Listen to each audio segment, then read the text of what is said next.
Welcome back to the channel, everyone. It's always a privilege to spend time with you, diving into the deeper currents of life and uncovering the wisdom that's been waiting for us all along. Whether you're a seasoned practitioner or someone just starting to explore the world of Buddhism and spirituality, I'm glad you're here. Today, we're going to uncover the real reason why monks and serious lay practitioners dedicate themselves to chanting and devotion, not once, but twice a day. Why do they insist on morning and evening rituals? Is it mere tradition, habit, discipline? Or could it be something much more profound, something that holds the key to a steady, clear, and liberated mind? Let me ask you something personal. Have you ever noticed that how you start your morning can determine the energy of your entire day? Or that the way you go to sleep can shape your dreams and the state of your heart the next morning? These aren't just coincidences, they're echoes of your consciousness. What you do in those quiet, liminal spaces, dawn and dusk, sets the tone for your entire spiritual vibration. That's why, for centuries, Buddhist masters have insisted on the practice of morning and evening chanting. But let's get real. In today's world, where schedules are tight, phones buzz non-stop, and responsibilities are endless, most people barely have time to breathe, let alone chant sutras at 5 a.m. and again at night.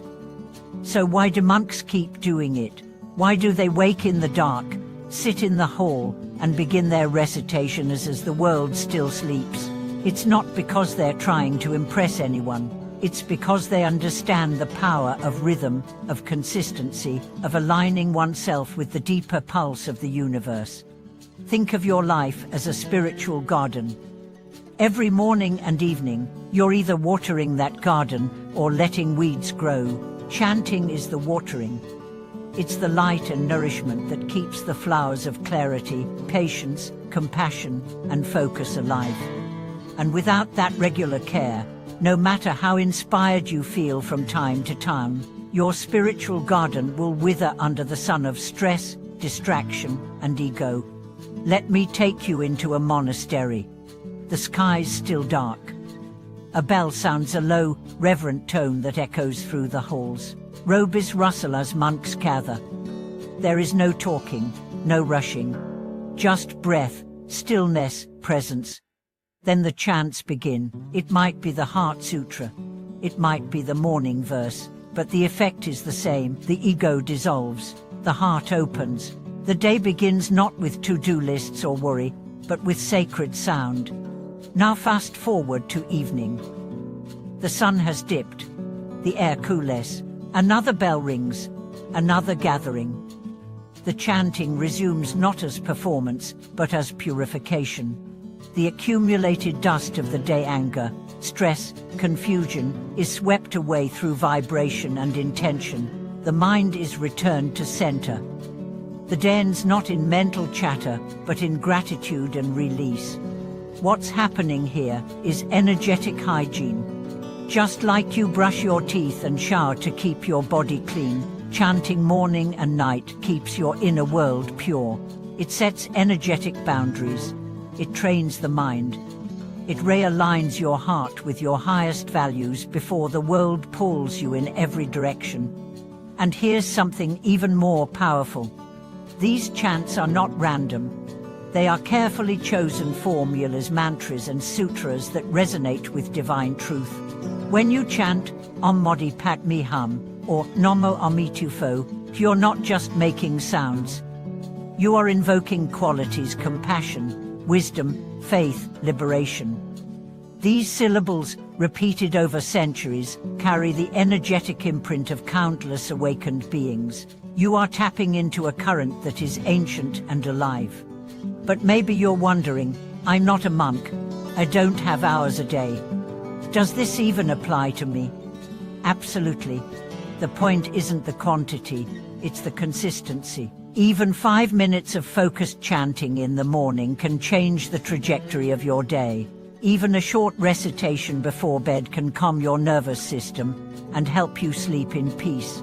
The key is sincerity and repetition. Because every time you chant, you're building momentum. You may not notice it at first, but after a week, a month, a year, you begin to change. You become less reactive, more patient, more grounded. It's not dramatic, it's quiet, like water smoothing a stone, like a tree growing from within. Let's make this practical. You wake up. Before touching your phone, sit up in bed, bring your palms together, and chant the name of the Buddha 10 times, or recite the Great Compassion Mantra once. You've just anchored your day in sacred energy. At night, before sleep, sit on the floor or your bed, light a candle if you can, take a few breaths, chant the Heart Sutra, or simply repeat a mantra 108 times. Let go of your worries with every repetition. Hand your day back to the universe. These moments, though small, create a rhythm that your spirit recognizes. It begins to feel safe, aligned, clear. You're no longer drifting, you're walking with purpose. Now let's go deeper into the philosophy. In Buddhism, we speak of the 2 times for practice, morning and evening, not just for convenience, but because these are the transitional periods of the day. In Sanskrit, they are called sandhya moments, times when the veil between the physical and spiritual is thinner. What you do in those windows enters deeper into your consciousness. It's like carving in wet clay. You can shape your mind more easily, which is why chanting then is so potent. Also, let's not forget, karma is cumulative. Every thought, word, and action builds a momentum. When you anchor your day with chanting, you're steering your karma. You're planting seeds of peace, regardless of what storms may come. Let me tell you about an elderly laywoman named Mai. She wasn't educated. She worked in the fields most of her life, but every morning and night, she chanted the name of Amitabha, even during illness, even in her final days. When she passed, her breath was calm. A soft smile graced her lips. Those who were with her said it felt like the room was filled with light. That's not superstition. That's devotion ripened into liberation. She didn't need complex philosophy. She just needed consistency. So wherever you are on your path, ask yourself, can I begin a morning and evening practice?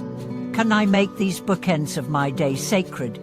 Because in a world that is loud, fragmented, and rushed, these moments of devotion are like holding onto a golden thread.